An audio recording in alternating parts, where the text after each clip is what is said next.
The Power Hour is on the air, live streaming to you on YouTube, Facebook, and Twitch. I'm your host, Michael Bishop, and we're just having some bugs we're working out, so sorry about that, folks. Hopefully y'all can hear me. Everything's going well.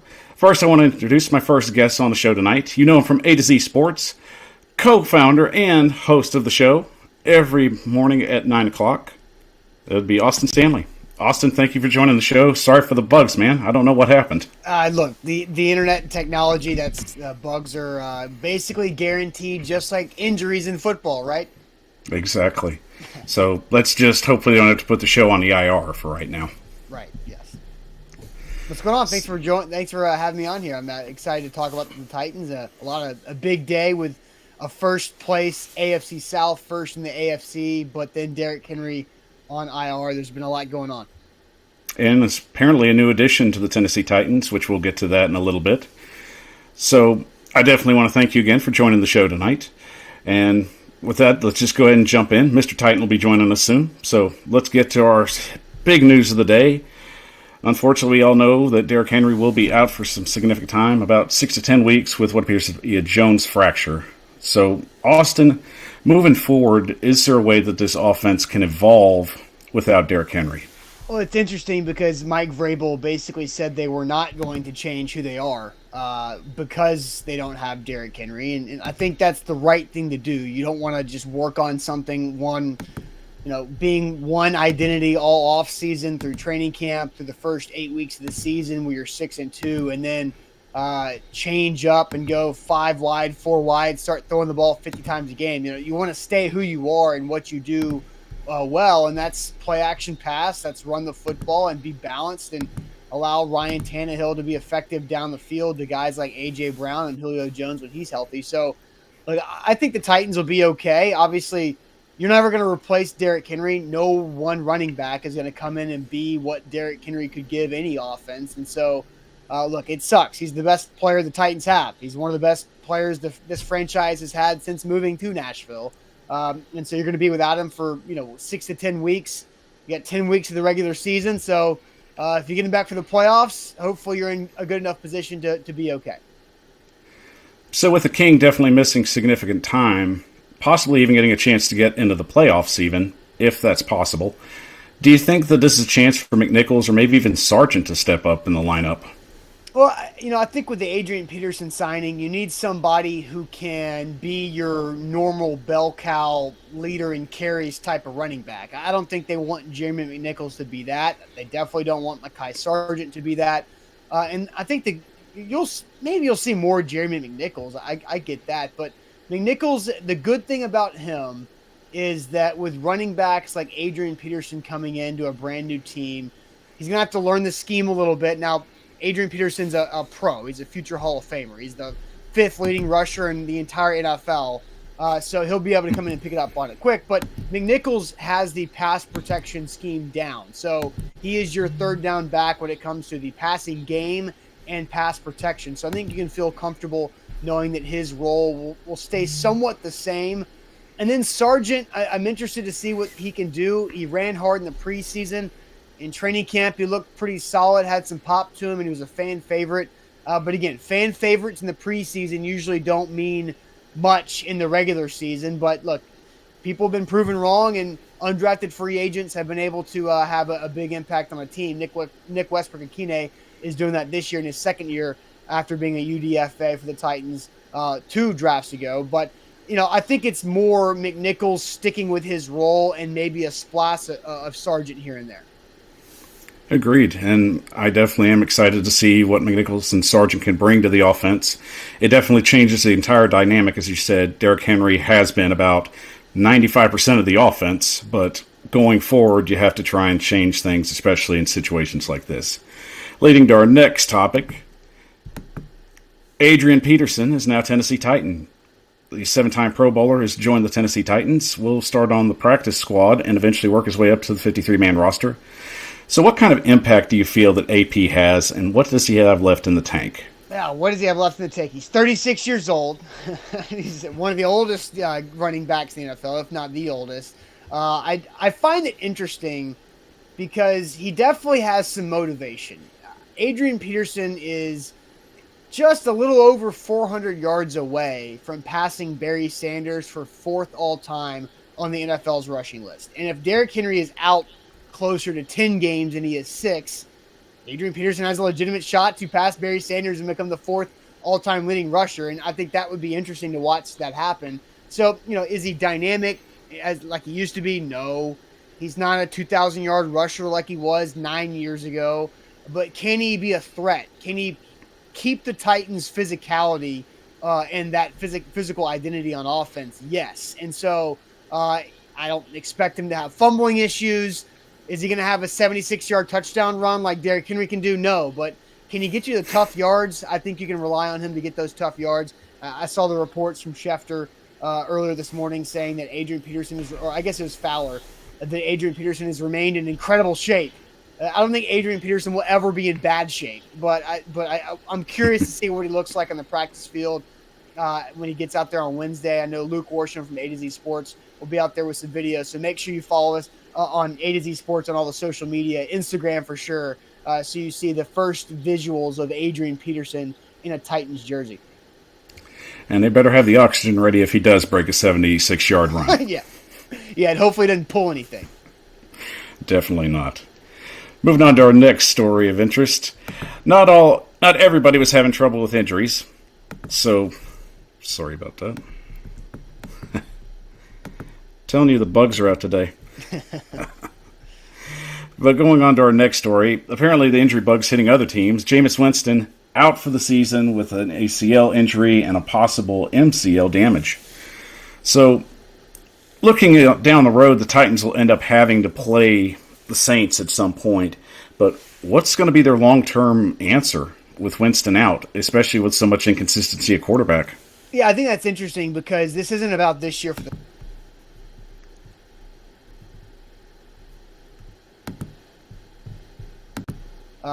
the Saints are kind of a surprising team right now in the NFL, and it's not about this year for the Saints because Jameis Winston was doing a pretty decent job. Now he's still Jameis Winston; he's still going to have some really weird plays, but he can score points in this league. But with him going down, now it's what are the Saints going to do long term? Because Jameis tearing your ACL on Halloween, it doesn't exactly set up for him to be ready to go next season. I don't know the contract situation off the top of my head for Jameis, but what do the Saints want to do right now? They're probably not going to be in a position to draft somebody. They have Trevor Siemian and Taysom Hill, who they're paying way too much money to Taysom Hill, but they're going to stick to that. But yeah, when the Titans play the Saints in Nissan Stadium 2 weeks from now, you'll get Trevor Siemian, and the Titans coaching staff knows Trevor Siemian because he was briefly on this roster last training camp as a really bad backup to Logan Woodside and Ryan Tannehill, and Trevor Siemian is on the list of casualties to Logan Woodside as the Titans backup. So I do find that interesting. The Saints are a good team around the quarterback when it comes to a good defense. They've got a few weapons on offense. Obviously, having Alvin Kamara makes really anytime he touches the ball is a dangerous situation, but I'm not scared. I don't think anybody is scared of Trevor Siemian whatsoever. Very much likely. And joining us also in the window right now is Mr. Titan, and we'll get him in real quick. Mr. Titan, welcome to the show.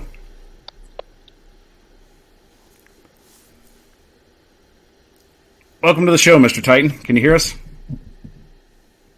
I could hear you. Can you hear me? We can hear you fine, sir. Welcome to the Power Hour. What's up? Thank you for having me. What's up, Austin? I don't think I can hear him. Hold on a second. Let me get my other headphone out here.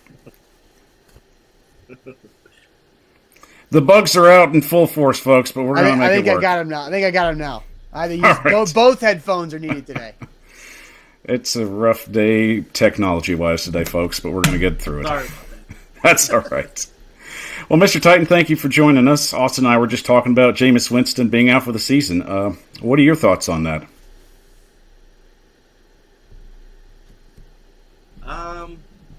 It is what it is. I mean, at this point, it's just, I guess, the next man up, I guess, for the Saints. I mean, I'm not really too worried about them. The only thing is we play them in the next 2 games after the Rams and stuff. So that's the only thing I could pretty much think of. But other than that, it is what it is. Mr. Titan just having the carefree attitude right now, so I hope all Titan fans can have that today, especially after the morning we've all suffered through. Moving on to our next story, and unfortunately this one makes a little bit everybody gag today. So, it seems the rich get richer as the LA Rams make a huge trade to land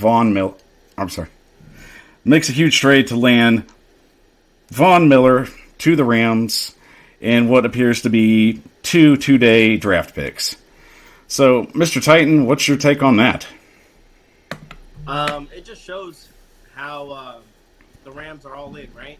That's what like championship teams do. They don't worry too much about the future. They kind of worry about now, and it's unfortunately for the Titans, we got to face them with obviously Derrick Henry not being there. But again, it's a bold move. It's a nice move for the Rams, which have a really, really good defense. And again, it just proves to everyone that they're no joke and they're ready to win a Super Bowl and that they're contention. So, indeed. Yeah, Austin, they also don't care about the draft because they keep giving away draft picks. I mean, it's crazy. Every time I hear a Titans fan say that John Robinson can't give up draft picks, and I'm like, look at what the Rams are doing. They don't care about draft picks whatsoever. Just keep trading for guys. I think the key thing on this trade, guys, is that the Broncos are picking up $9 million of the 9.7 that Von Miller is being owed, because we all know the Rams have zero cap space because they're not paying any rookie contracts. It's all veteran contracts, expensive guys. So it is pretty crazy. I see Ryan Harris on YouTube saying the Rams are the Brooklyn Nets of the NFL, and honestly, I love that. I think that's a perfect comparison. They are. Now, we'll see if it can pay off for them. I think the Rams with Matt Stafford are really dangerous, and obviously the defense getting better today. So perfect timing for the Titans to come to town wounded, for sure. Yep. Unfortunately. Rams not caring about draft picks. In fact, only having 3 draft picks in 2022's draft. So, hey, right. if you think about it, I mean, we'd rather have more draft picks, no Super Bowl, or a Super Bowl, and who gives a shit about the rest, right? Yeah. And obviously, you got to balance it, right? Because the fans can say that, right? But John Robinson can't. Like, if Miss Amy comes and asks, "Hey, John, what happened to the draft picks?" and it's like 2024, J-Rob can't point back 3 years ago and say, "But I got the Super Bowl, though." Like, at some point, you got to have to balance them both. But look, the Rams, they're going all in for it, and look, you appreciate the boldness with it. And LA being a big market, they're always going to try and make a splash, so they've got to keep up with the Joneses. The Super Bowl's in LA, so exactly. Can the NFL go back to back with NFC teams hosting the Super Bowl and playing in it? That'll be nice. We'll see if that works out for them. I won't hold my breath, though. And finally, Monday Night Football tonight. Chiefs at the Giants, 8:15 p.m. on ESPN HD. And Austin, go ahead and tell me who you like in this game, if you have anybody that you like. I'm not touching the spread whatsoever. I know big spreads have been a trend in the NFL this year with teams covering it, but my co-host Zach Bingham and business partner got burned by that a couple times yesterday with the Jets upsetting the Bengals and the Bills not covering against the Dolphins. So I am going to stay away from the spread, but I do think the Chiefs win this game. There's no way that the Chiefs drop to 3-5 against the Giants. They're going to beat the Giants, but can the Chiefs figure out how to get back in the AFC playoff picture, because it's pretty muddy right now, especially with the Titans being 6-2 and number 1 in the AFC, now being without Derrick Henry for the foreseeable future. What can the Chiefs do as everybody in the AFC is kind of jumbled up there in the same spot? Mr. Titan, what's your take on it? Obviously, you want to watch Kansas City, obviously, just because they're in the AFC.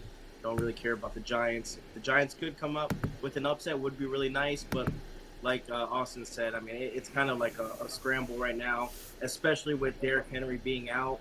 I think that just shows how much, like, I bet you all, like, the Bills, I mean, all the top teams in the AFC are probably like, okay, this is kind of wide open still, just even though, we have the number 1 seed in the AFC. It's still still early in the season. I mean, it's a 17-game season, so it's still up for grabs. So they can still turn it around. You know, they're playing bad right now, but it doesn't mean that they can't turn around. I think they could. We'll see. Can it be a get-right game? Just a get-right game for the Chiefs where they go out Yep. there and put up a bunch of points, and the Giants' offense isn't scaring anybody, so maybe the Chiefs' defense can force some turnovers or do something. But, yeah, I'm just with get you. momentum. That's all you need. Right. And after that, it's just you build off from one game to another next. So you never know. Like he said, like you never know what game does that. So this might that turning point for Kansas City. And I have been burned by the Giants so many times this season, every time I picked them. So I am just going to stay away from them completely, like I've been doing, even when they win. And I'll go with Kansas City. I'll go by a field goal. So take that, run with the bank if you want to. Field goal. Well, I'll keep it simple. I'm not going to go complicated. It's the Chiefs. They got it bad enough. I like that power hour. I like that. Good job. Well, all right, everybody. We're going to take a quick break, and when we come back, we're going to break down the game of yesterday, the little highlight of the day, Titans and the Colts. We'll break down all the highlights and the things that we think need improvement going forward. I'm Michael Bishop with the Power Hour. We'll be back in 30 seconds.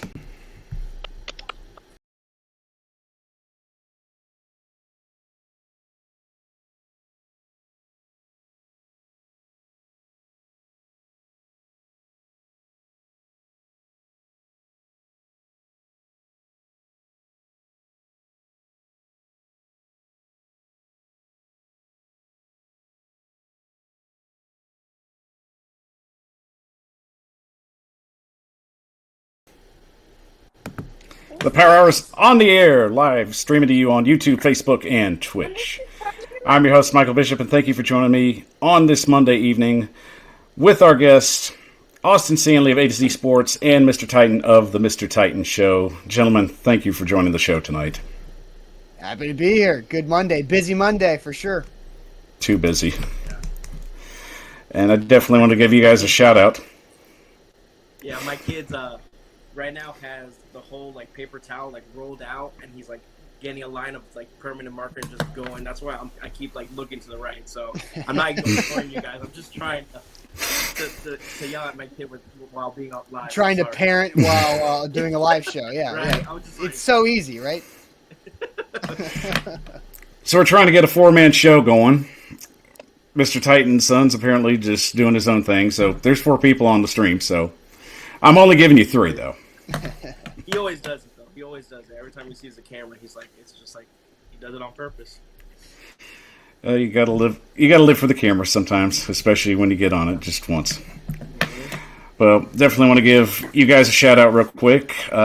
Make sure you follow Austin at A to Z Sports. They are on every 9 p.m. or 9 a.m. Eastern on Facebook, Twitch, and also on Twitter, if Twitter's up. Yeah, well, Twitter is. I don't even talk about Twitter right now. Twitter is driving me crazy. I've actually got an email in my inbox on how to fix Twitter right now, but I don't want to deal with Twitter. But make sure you follow us on YouTube as well, A to Z Sports. And Mr. Titan, you can follow him as well on his YouTube channel and at his Twitter feed. Yes.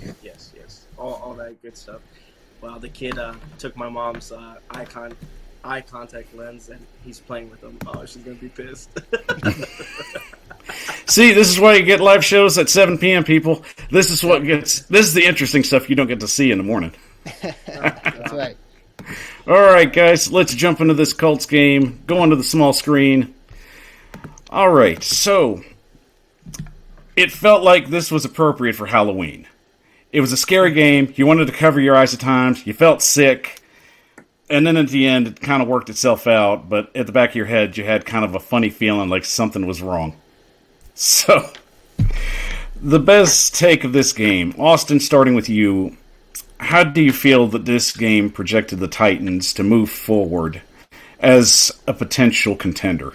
Well, I think it was huge, especially after the fact, knowing of what happened to Derrick Henry and that he might be out for the rest of the regular season.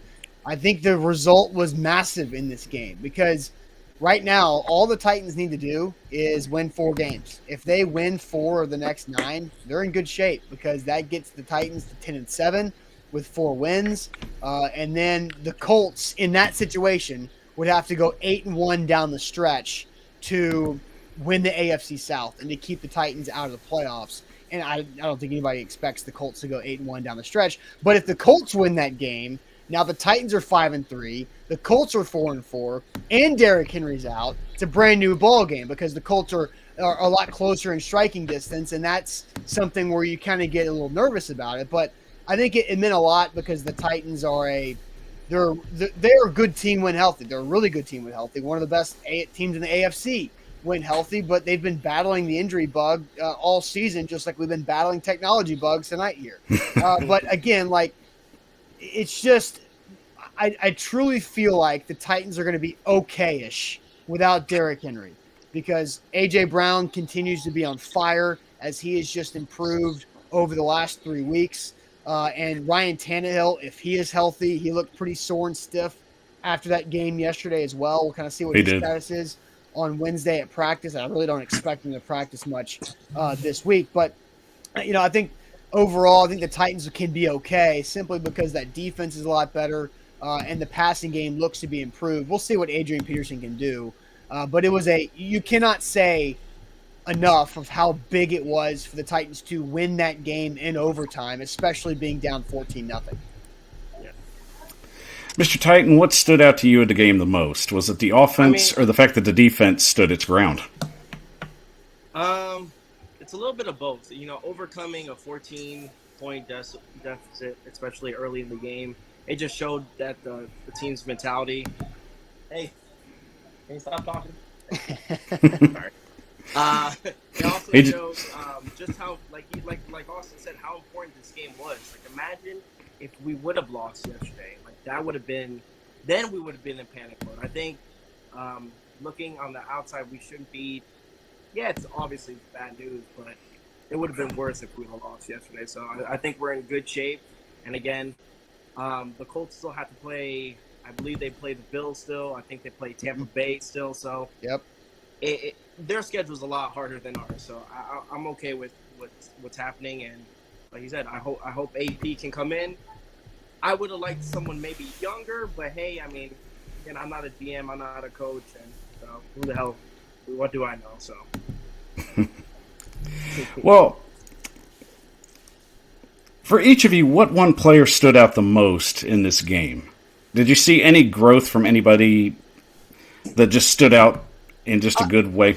I've got a good one because he wasn't very good early in the game, but he made a huge play late. Elijah Molden. I thought Elijah Molden, you watched basically what the rookie corner did throughout the game. On the first snap of the game, the Colts threw a swing pass to Jonathan Taylor for 37 yards. Molden got caught up in some traffic and ended up taking a bad angle. Then he gave up the touchdown to Michael Pittman on 4th and goal later in that drive. Shook it off, went out there and played well throughout the rest of the game. And then, if you watch on the pick six that he got, if you watch the end zone angle of that play, Bud Dupree made an incredible play by getting knocked down, getting up, getting after Wentz, pressuring to force that throw up in the air with his left hand. But Elijah Molden comes out of nowhere, just flying down towards the line of scrimmage. And that's the instinct play that you see a lot of people pre-draft, talk about Elijah Molden, of him having really good instincts of a young player to go up and grab the football out of the air at that rate of speed and then have the presence to make that play was really impressive, especially in a big moment like that in a tie game late in the fourth quarter for a rookie to make that play after playing and giving up a couple plays early in the game. I think that was pretty impressive from the rookie corner. And Mr. Titan, how did you feel about Kevin Byard, his play? Do you feel that he continues to play at a Pro Bowl level? I don't know. I have mixed feelings. I obviously he's playing really, really good. I like it. He did have a little, hiccup with the PI, but he made up for it, I think. I mean, as long as, he's accountable for it and makes up for it, I think it's not a big deal. But his presence he's been playing a lot better. Maybe it's, the defense. Maybe it's the defense itself of the four men in the field, making a big easier for the secondaries, make it easier for the linebackers. last year we saw that he felt like he was having an off season. Maybe he did. I don't know, but at the same time, I like what he's been giving. It feels like he's just been rejuvenated with what the coaching staff and letting them have a little bit more free roaming. And he's been making plays, man. Every game he's been making a play, so you can't knock him on that. And I definitely say the craziest play of the entire game happened in the second quarter, where Tannehill threw the interception, and then the ball was fumbled and then recovered, and then thrown for a touchdown to A.J. Brown. I don't think I've ever seen a crazy event of just series that happened in just 2 plays. I mean, it was great because the Titans weren't picking up. It was third down when the pick was thrown. I mean, that was everything, right? They stole a possession and then scored 12 seconds later. It's crazy. And unfortunately, it happened because the Colts defender tore his ACL on the return. Like, you know, everybody can make a joke about the defensive lineman trying to run with the football, make a juke in the open field, and that's what happens. But unfortunately, that's what happened to him. And he's out for the year and then not used to carrying the football. He feels the pop, freaks out, drops the ball. Berkshire was right there to jump on it, but that was the game, really, because if you think about it, if the Colts get possession in plus territory, they go down there and score, it's 21-7. Where instead, 12 seconds later, like you said, 2 plays later, A.J. Brown runs down the sideline, it's tied. So pretty crazy of how the game of football can do that for you. The way the ball bounces, man. Yep. The way the ball bounces. But I've been liking the way the ball's been kicked, especially with Randy Bullock continuing to be reliable and have something the Tennessee Titans haven't had in what seems to be forever. Do you think this trend can continue and that he can continue to be the guy that the Tennessee Titans have desperately needed in the kicking game? You have to. I feel like you have to. For a kicker, he has to just keep kicking. Even if he misses, you have to get him comfortable, and you got to let him kick. That's the only thing. I mean, I would assume. Seems like he has confidence. Yep. He's kicking. He's not just like making them. He's like drilling them. Right? They're straight down the center and they're hitting the back net. And so, it looks like it's going well with the whole snap, hold, kick, and everything. So timing looks good. If you saw the post game video of Mike Vrabel, Fat Randy, or I like Roundy Bullock is also pretty good too. But you like in the post game locker room video of Vrabel telling Randy Bullock that he's put a lot of flying miles on his credit card over the years, that he has a home in Nashville. I thought that was pretty impressive. That maybe Mike Vrabel and John Robinson have gone through a lot of kickers over the years, and if they found one with Randy Bullock, then that's just going to help this team out, as we expect them to be in a lot of close games because no Derrick Henry. And even that, it seemed like there was something wrong with Henry, especially after the first hit that he took. So there was a lot of questions and a lot of speculation going on. So it really felt like that it was a problem with the defenses loading the box continually, but now we found out it being something even worse.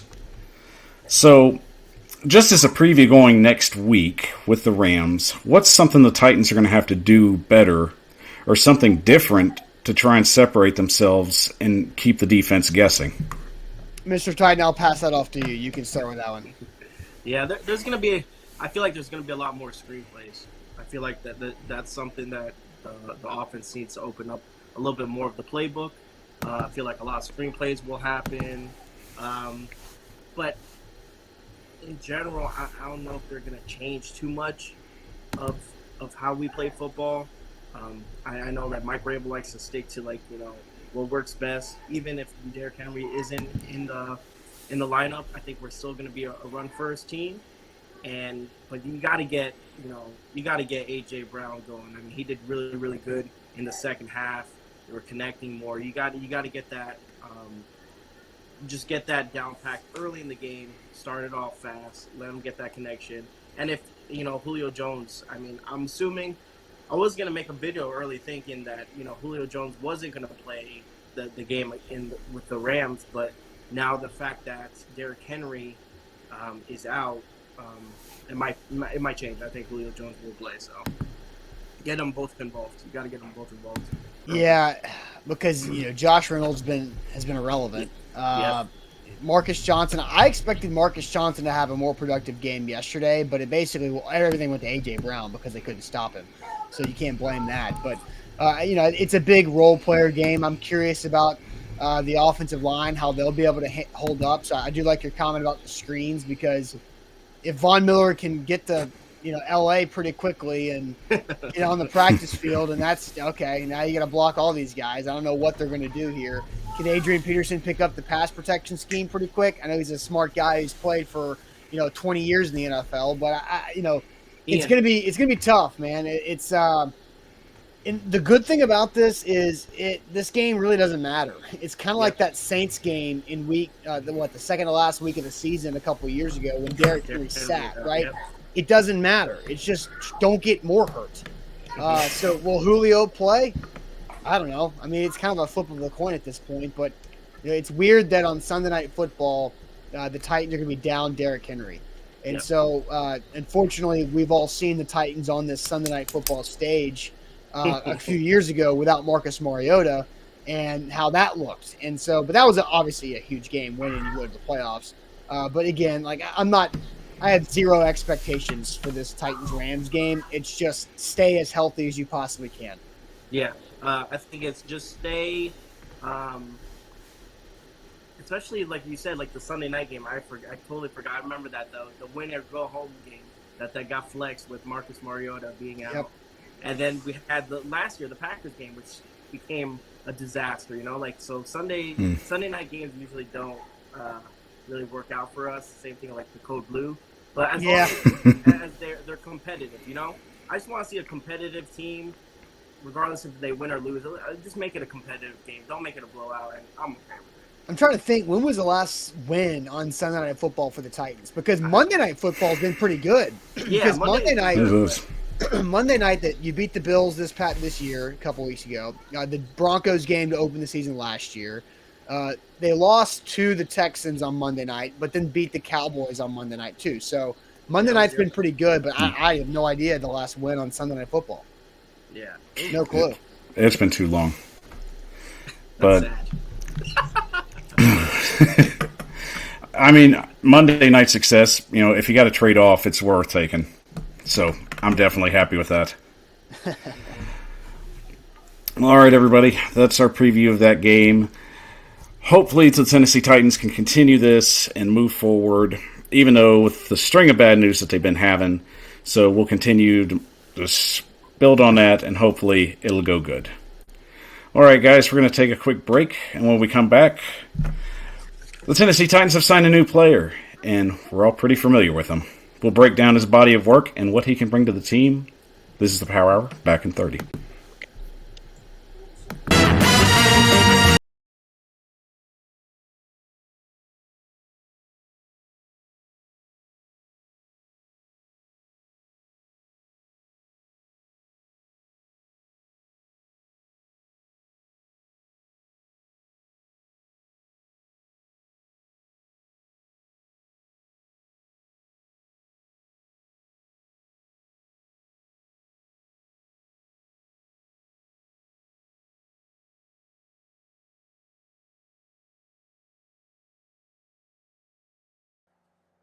I don't hear you. I'm your host, Michael Bishop, and these bugs are killing me, man. They're killing me. There you go. We're streaming live on YouTube, Facebook, and Twitch. Oh, man. Love it. I want to thank Austin Stanley for joining us. He had to leave. He had other things he had to take care of today, but I'm glad he came by and joined us for the show. So thank you, Austin, for stopping by. We'll definitely keep in touch, and thank you for bringing your insight to the show. But we still got Mr. Titan, so hey, it's all good. For now, yeah. Well, all right, everybody. Getting into our next segment. Get inside. Big trade made today. Well, not a trade, but a big signing today.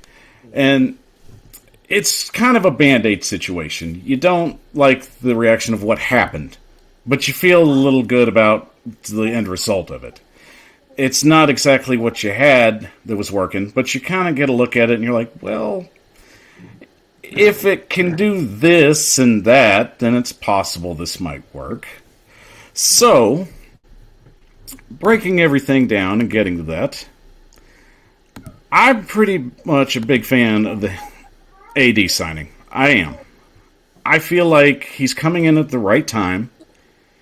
We don't need 2012 Adrian Peterson. We don't. If we get a guy that can average about 4.6 yards a carry, that's doable.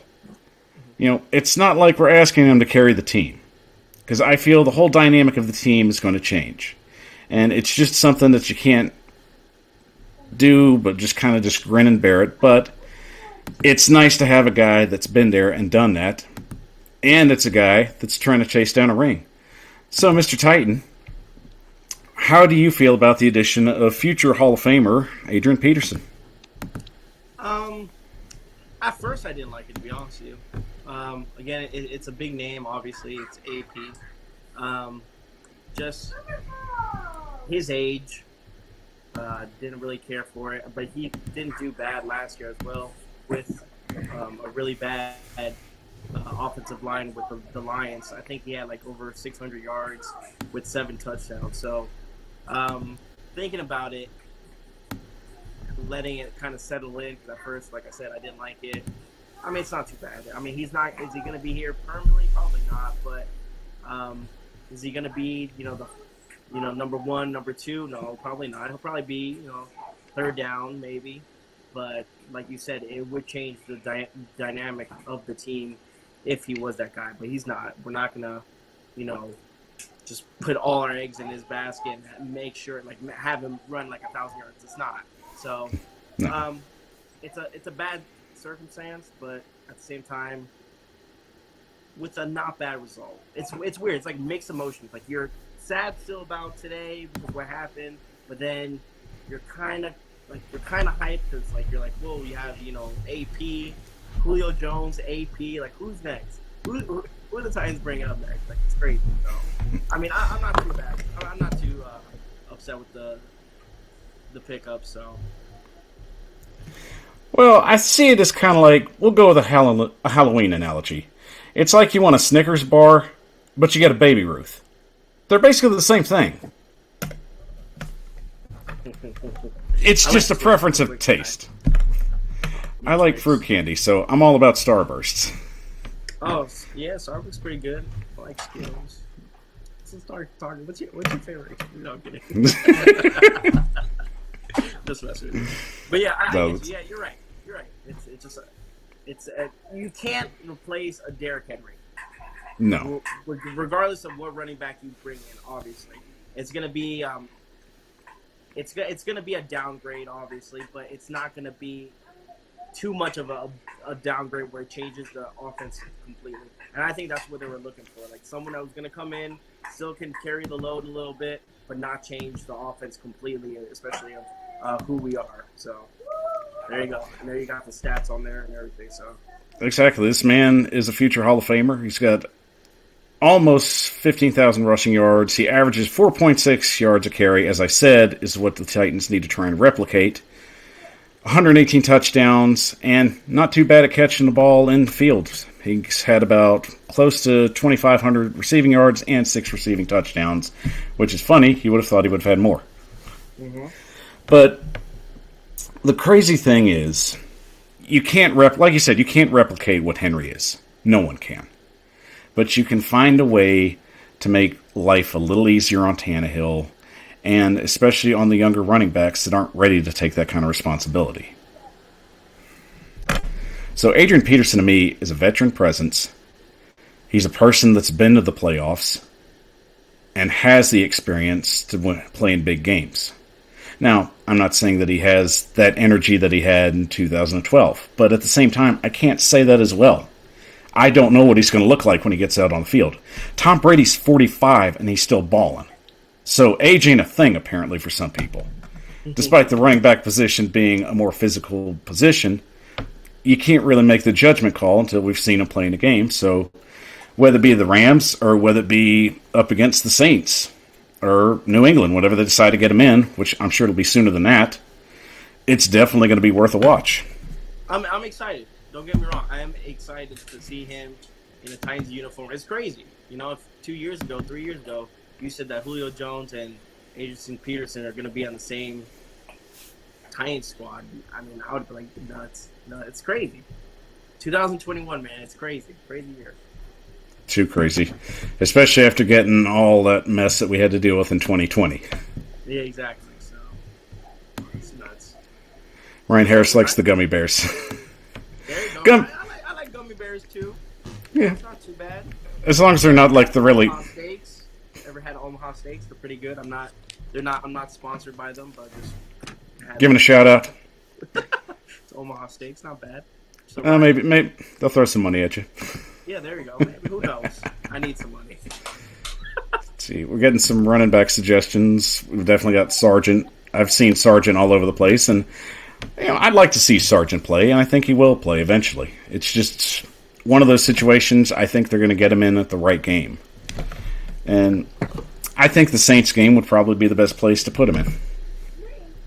Well, if you think about it, these NFC games are probably the perfect matchup, perfect time to do it, just because it's not AFC matchup, it's not a division matchup, so you can kind of play with.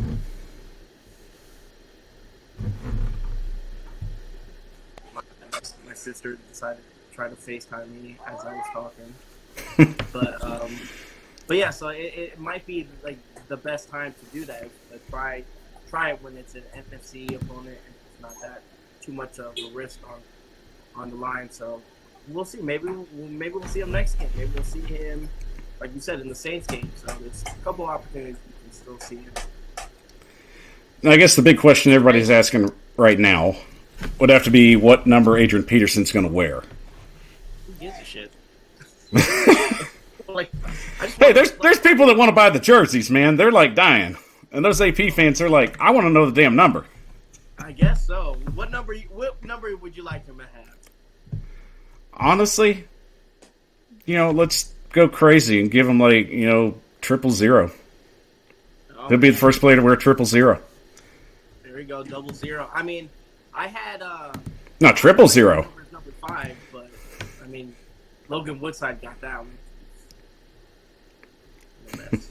What a mess. Well, I definitely don't see 28 coming, so I think 26 might be possible. I think 26 is possible. He's worn that before, and it's been a good number for him. Is there anyone on the Titans squad that has 26? No, right? Not that I know of at the moment. Imagine he gets 32. Darrington Evans. Ooh. See, nice. Lewis said 00, and Ryan said number 49. I mean, if he wanted it, I'm not going to tell him no. How old is Adrian Peterson? 37, right? Yep, I think he's. The number's taken. I think it is. Yeah, that's Hooker's number. Right. So yeah. Bummer. Oh well. I mean, we're trying to find your number, dude, but it's just not working out so well. Yeah, I see that. 69. But I think the biggest question is, going forward and in the long term, what do you think is going to be the biggest thing that you need to expect from Adrian Peterson? Don't expect too much. That's it. What to expect, don't expect too much. That's it. Just whatever he can give you, take it with a grain of salt and keep going. Don't expect him to have, 500 yards. I think the more you expect from a player, the less you'll be disappointed. So whatever he can give us, I'm okay with. That's it. All right. Simple answer from Mr. Titan. I agree. I'm very easy to be pleased. Just don't mention the Red Sox. Don't mention the Red Sox around him. Yeah, except the Red Sox. I don't know if you noticed, but I still have face paint on my eyes. I painted my eyes black. And apparently, it looked like I had eyeliner today when I took my kid to school today. The teacher made a comment, and I was like, what the shit? And that shit's hard to take off. I got to shower again for the third time. I was gonna ask if you've been in Fight Club, so I didn't want to break Rule 1, and I just broke Rule 1. Yeah. There is no Fight Club, man. I'm banned. I've banned myself. Jeez. Tyler Perry. Come on. All right, guys, we're going to take a quick break, and when we come back, the trade deadline's tomorrow, and there's a lot of questions and a lot of possible fits that could work for the Titans. We'll pick some of them out and talk about them. I'm Michael Bishop with the Power Hour, back in 30. The Power Hour is unveiling t-shirts soon, but we want to give 3 lucky fans a chance to get a free one. Just go to Twitter, follow, like, and share this post, and subscribe to the Power Hour YouTube page. That'd be all right, buddy. I appreciate you for being on the show tonight. 50 subscribers on YouTube before November 5th. I understand. We'll 3 random fans Dad got a free dad. I t-shirts. understand. So go ahead. Thanks do for it being today. on, buddy. Thanks for having me on, bro. No problem. You have a good night.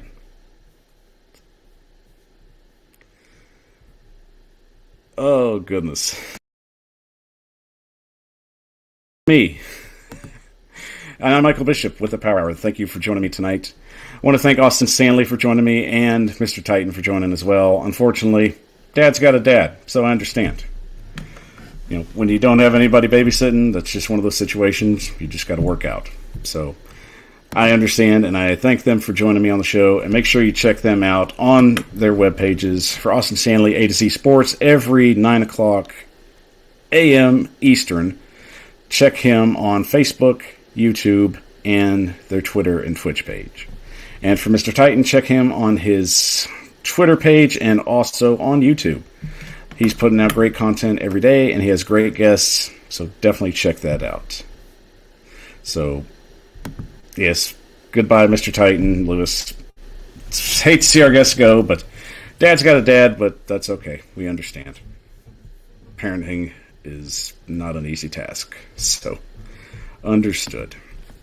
All right, guys, I'm going to jump in real quick, and I'm going to break down some of the free agent picks coming in that are possibly trade targets. So here's what we're going to look at. In this scenario, you have the situation that the Tennessee Titans have to continue to find somewhere around the line to continue to be consistent. But not only that, to elevate themselves to the next level. They need to be true contenders, and eventually some guys you can pick from certain teams through certain trades and get that kind of collateral. So the biggest question is, who is going to fit that list? And I've conducted this little list that I've put together, so I'll throw that up real quick. And right now, these are the trade deadline predictions for the Tennessee Titans. Basically, it's going to be about, I think it was about 5 or 6 players that I felt that the Titans could possibly trade for going forward, going in tomorrow evening's deadline. So we'll break these each down as quickly as possible. All right, so first up would be Derek Barnett of the Philadelphia Eagles. There's definitely ties there, especially with Jim Schwartz being the defensive coordinator there.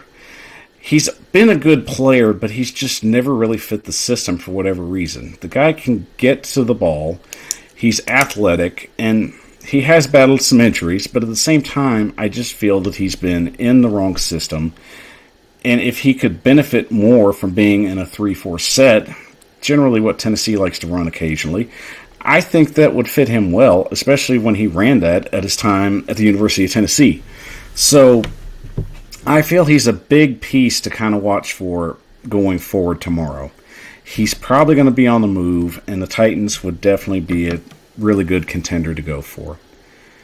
And staying in Philadelphia, our next guy is one that's been talked about a lot, and that's Fletcher Cox. And Fletcher's been rumored to a lot of trade speculation the last couple of weeks, especially with some reports coming out on Titan size that there had been discussions with trading Cox to the Tennessee Titans. And he's been tied to this team for nearly almost 4 or 5 years in trade talks. So it seems like just every time there's a trade going on, or a trade deadline, somewhere along the line, Fletcher Cox ends up in that discussion. And really in the sense that Philadelphia is having a fire sale. So they're going to try and get rid of as many guys as they can and get collateral. So I think it's not a bad pickup. And Louis Chestney says baggage, and I'm like, well, yeah, everybody's got baggage. As long as they come and play, I'm not worried about that. There's certain things she can't control with what they have, and yes, he might have baggage, but at the same time, if he shows up and does his job, I'm not going to worry about that. Those things kind of just tend to take care of themselves. But in that sense, I think he's a good fit on the defensive tackle side. He ends up bringing more depth, which is something we were severely lacking, especially not having Tart yesterday. So you have to have defensive line depth, and I think that's a really good key there, especially trying to get a deep playoff run. So I feel Barnett and Cox are definitely two guys you need to keep an eye on as tomorrow morning rolls around. And moving on to our next guy, and this came up in Total Pro Sports in a possible scenario trade. And Marcus May is a very good safety. He's just on a really bad team. And he's been on a very bad team, and it's just unfortunate. It's basically watching a talented guy get overshadowed by a lot of bad players. So, May, with the right trade, would be very, very intriguing for the Titans. You put a very talented safety next to an already talented safety in Kevin Byard. So you already solidify your backfield even more. And he's cheap. So the Jets would basically be paying his yearly salary while the Tennessee Titans rented him for a year.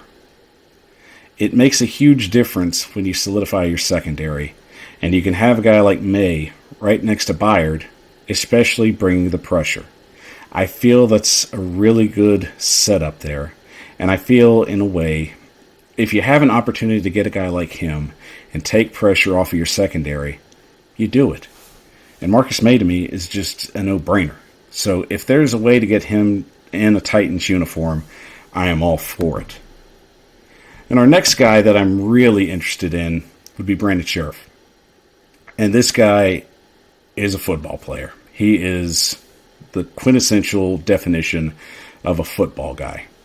The man can flat out block anything that runs up on him. And he's in a contract year. So Washington's going to try and get something for him. And I'm sure there's going to be a lot of teams that are going to make an offer for him. Tennessee, to me, right now, Nate Davis has been somewhat of a weak point. He's not been the weakest, but he's been somewhat of a weak point. I feel if you bring in a guy like Sheriff and plug him in that spot, then your offensive line becomes immensely better. And in all honesty, I am all for bringing in any more offensive linemen, especially guys that have the size and the power that he possesses. This man moves quicker than most offensive linemen that you'll ever see play the game. He's one of those Iowa boys that got drafted, and everyone knew he was going to be one of those offensive linemen that was going to make a lot of Pro Bowls and eventually get a huge payday. So for rental, this makes sense. You bring in a guy that you know will make your offensive line better. You feel a lot better about Tannehill standing in the pocket, and he even helps your run game. So he's a tool player that automatically elevates your offensive line just by being one guy that does his job really damn well. Our next guy, and it's hard to say that this will happen, but it's one that's been talked about a lot. And Xavier Howard has been discussed in a lot of trades. I think the price tag for him's high, but he's a guy that can definitely change things. So, in retrospect, it's worth kicking the tires and seeing if there's a deal worth making. But I don't think Miami's going to move him for anything less than a first-round pick. And that's nothing I don't think John Robinson's willing to give up. I don't think there's a player out there worth giving up a first-round pick. But I'm sure there's possibly players that could be involved in a trade. There's possibly trades moved down the road. It's very possible. So Xavier Howard is a guy that would definitely make a difference. But I just don't think the price tag is worth it.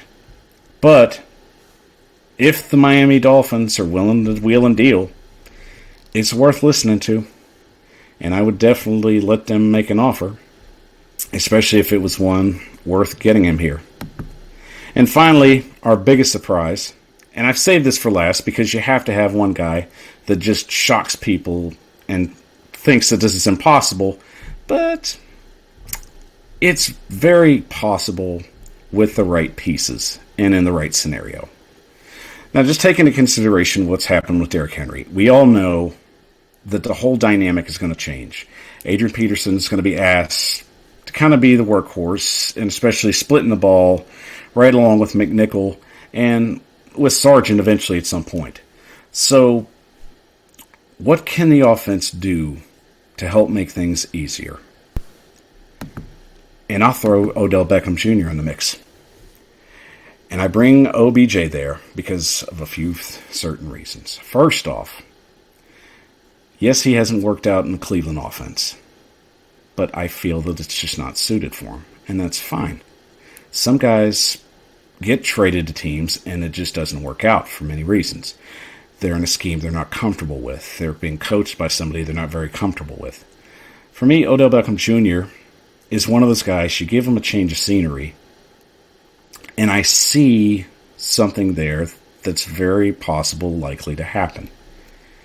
We all remember when Randy Moss got traded from Oakland. Everyone thought that at that point in his career that he had seen his best days in Minnesota. That was it. We didn't feel that it was a situation that was going to progress. Then he gets traded to New England. Then he's revived. And Lewis Chesney brings up a good point. Yes, he did have drop balls. He had quite a few. He's had a lot of problems since he's been in Cleveland. But guess what? So did Randy Moss. Randy Moss played some of the worst football of his career when he was in Oakland. So I don't have any doubt if Odell Beckham Jr. has a change of scenery, that that's not likely, that he couldn't progress his game. You've already got A.J. Brown. You've already got Julio Jones when he gets back. Why not add another talented receiver? If we're going to be missing Derrick Henry for a significant amount of time, and we're going to have to progress as an offense, I say why not and just go for it. Especially if the price is right, and everything is right with the right price. So, it may happen. It may not happen. I would definitely say it's worth kicking the tires. But in retrospect, it's going to be a very long day tomorrow, so I expect there's going to be a lot of chatter, and I encourage you especially, don't try and eat too much up on the web.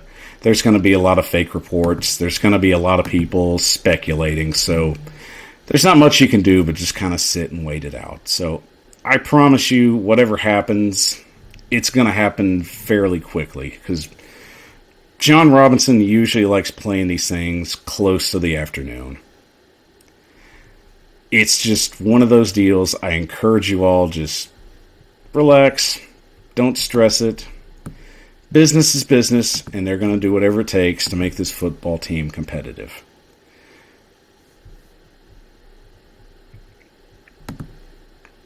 And Ryan Hare says, I'm not opposed to OBJ to the Titans. I am not either. Luke Chesney, good show, big head, thanks. Well, I appreciate you, Pinky. Definitely continue watching the show if you get an opportunity to. But in any sense, I've got some picks to make, guys, and we'll get through those really quick. Get the Week 9 picks out of the way, and I'll give you my take on the Titans versus the Rams. I'm Michael Bishop of the Power Hour, and we'll be back in 30.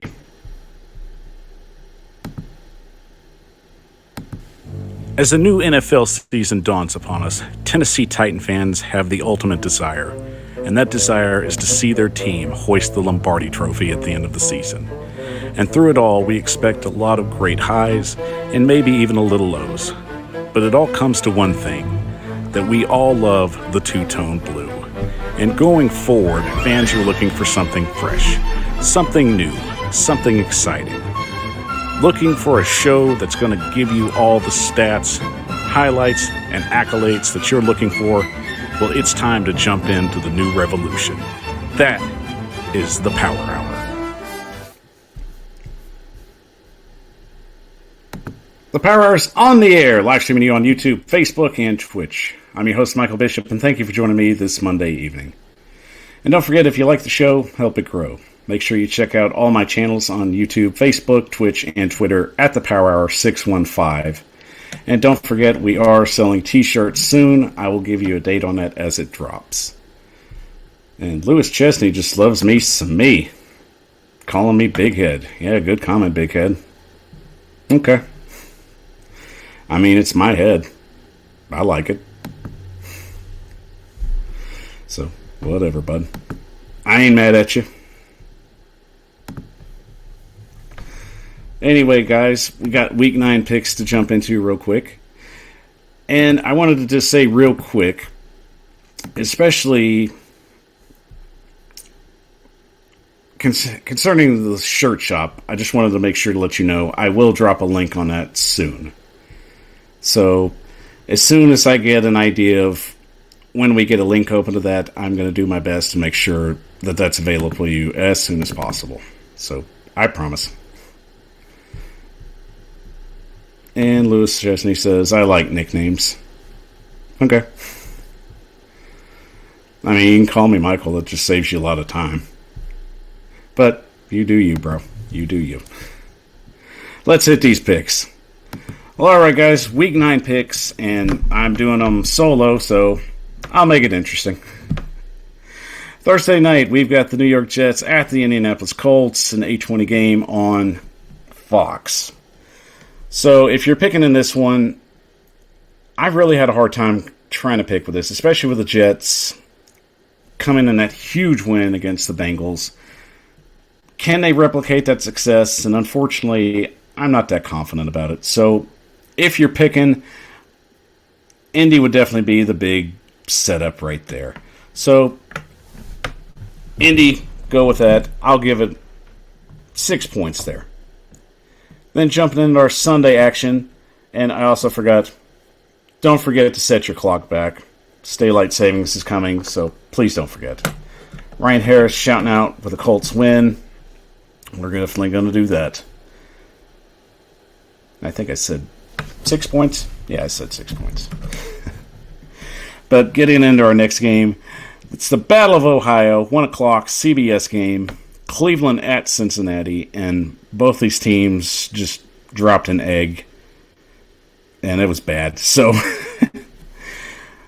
Cleveland just is very, very wishy-washy this year. And at the same time, I really want to go Cincinnati, but I just feel that they're really not going to be prepared, especially for the defense they're going to have to face. So, I'm going to go with the Bengals on this one. I like the home team.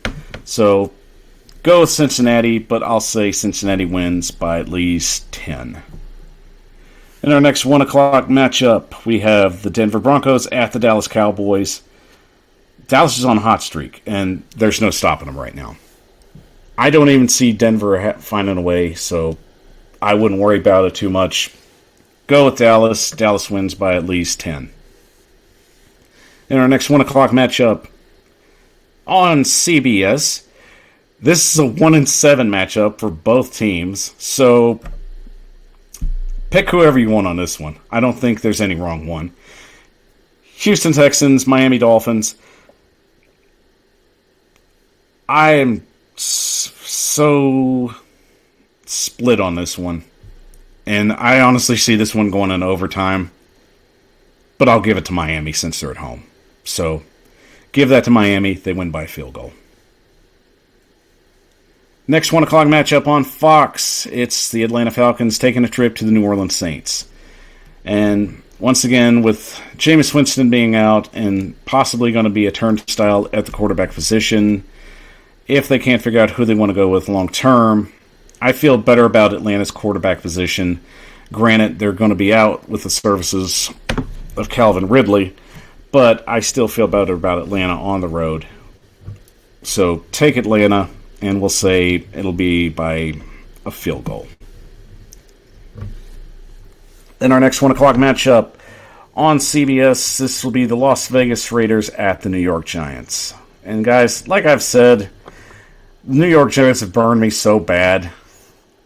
And Vegas just disappeared, especially after the whole situation with John Gruden. So they're really just kind of bouncing around and trying to get comfortable and get back to the way things were, just vibe-wise, trying to play in football games. So I guess with this one, even though Vegas being a road team, I don't feel comfortable with them going on New York. I will definitely go with the Raiders here, and I'll say by a touchdown. In our next 1 o'clock matchup on CBS, it'll be the Carolina Panthers with the visiting New England Patriots. And I feel a resurgence is coming with New England. I feel a lot more comfortable in the game they played yesterday.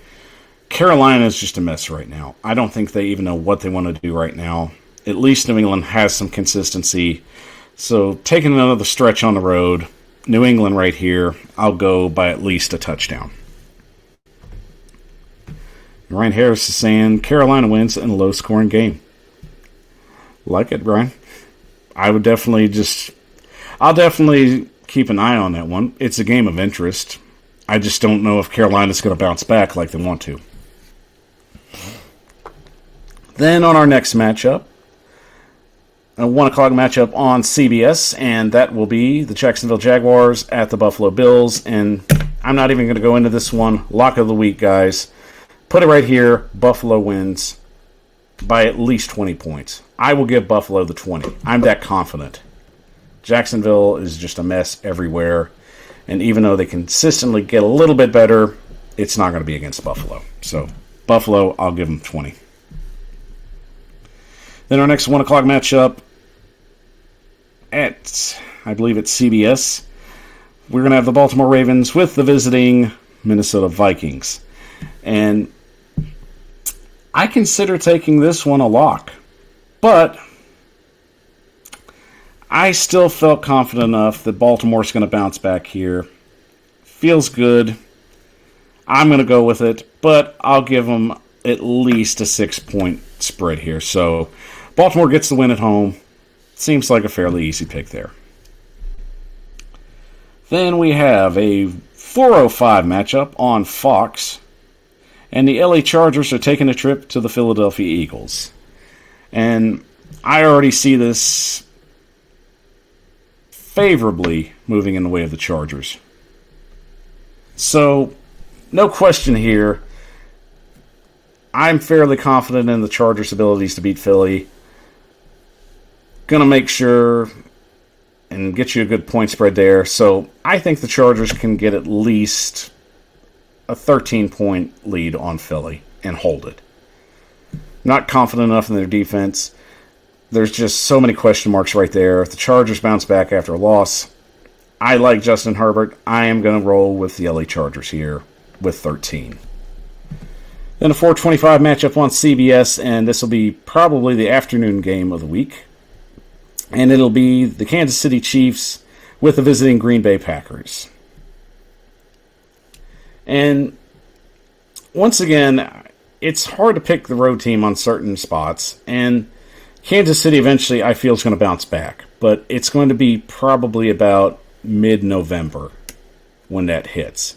I think they'll kind of win one here and lose one there.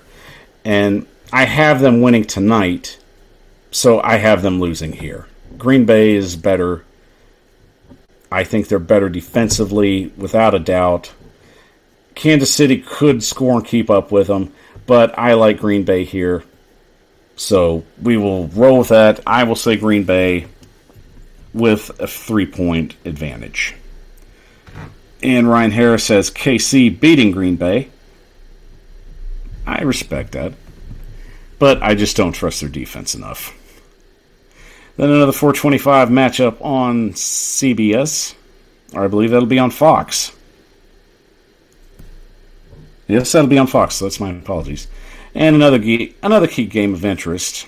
And it'll be the San Francisco 49ers with the Arizona Cardinals visiting. I like the Cardinals in this one. They had some extra time to prepare for the 49ers. I think they're just going to continue rolling. I think it was just bad luck where they lost that game on Thursday, so they bounce back here easily. I'll give Arizona a 10-point win here. Then our Monday night matchup on ESPN at 8:15 p.m., the Chicago Bears take a trip to the Pittsburgh Steelers. And I like this game. I feel there's some potential there, but which Ben Roethlisberger is going to show up? That's what's really going to make this interesting. I mean, you could very well see this as a very defensive matchup. So, and I agree with Ryan Harris. I think Pittsburgh wins also in a low-scoring matchup. I don't think the Bears are still comfortable enough with Justin Fields to take the reins and lead them down the field. It's a situation he's still growing in, but I do have the confidence that he'll get better. So no worries there. But it's Pittsburgh at home, and Pittsburgh rarely loses at home in these situations and on the big stage.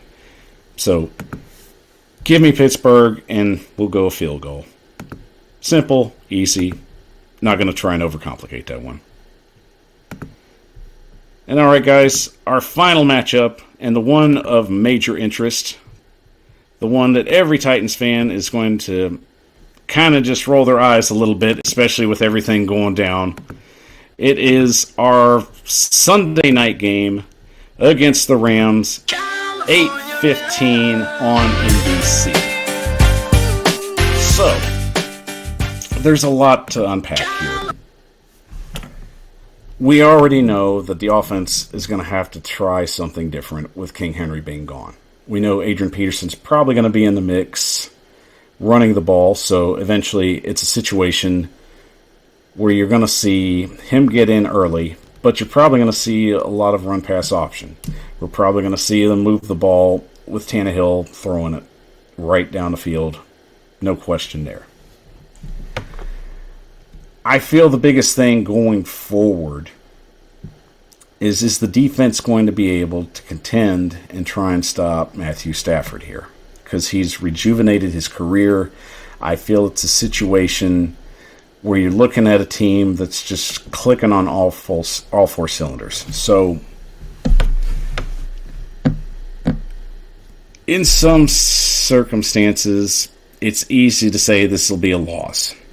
And I wouldn't be surprised if they did lose this game. I don't think anybody would. So, within that being said, I will say the Rams will win this game, but by a field goal. I think the Titans have the offense to keep up with them. If Julio Jones plays, then that changes the dynamic. But we're going to have to wait and see how that goes. I'm pretty sure he'll practice, but in the long run, I think it's a situation that the Titans are going to have to try and have some growing pains here. They go to L.A., and they're going to leave disappointed. L.A. wins in the field goal. So, I hope I'm wrong.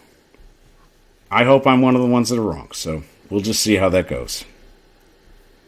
But that's just one of those things. We're trying to work in a new offense. We've got a new player that's going to be toting the rock a lot, so we'll figure it out. All right, everybody. I appreciate you all for joining me on the show tonight. I want to thank Austin Stanley and Mr. Titan for joining me earlier. It was great having them in for their insight and their takes on everything. I definitely want to make sure that you check out my channels on YouTube, Facebook, Twitter, and Twitch. Find me at the Power Hour 615. So please like, subscribe, and share the show, and ring the bell for more content. And thank you for making this show possible. I know it's great just seeing everybody come in and just spend their time with me, and we get to talk football. And I know, especially with the circumstances that have hit, it's not anything that we wanted to happen, and it's just one of those things in life that just hits you, and you just kind of got to grin and bear it. But I do promise you that, it's not going to be like this. We're just going through a rough patch, and we're going to have to try and figure a way out of it. We've got some favorable things down the road. We have some situations and some games that are winnable. So we just have to focus on what we have right now. And eventually, if everything works out, King Henry will probably be back in time for the playoffs. if everything continues to go the way it is. There's very winnable games on the schedule. There's a lot of things that are going to click well for us. And I think that's even a chance for guys to come out and play and show us something that we haven't seen. We'll see how it goes. So don't panic. Everything's going to work itself out. I promise. Just take it easy. Get ready and watch this Monday night game. And we'll just have a good time. Thanks for joining me, Lewis. It's fun having a guy. And I guess you can call me Big Mike. That's up to you, buddy. I'm easy. But once again, thank you for joining me on the Power Hour. I'm your host, Michael Bishop. Take care and have a good night. Tighten up. Thank you for watching the Power Hour. And don't forget to like, subscribe, and ring the bell for more content. And you can also follow us on Facebook, Twitter, Twitch, and TikTok at the Power Hour 615.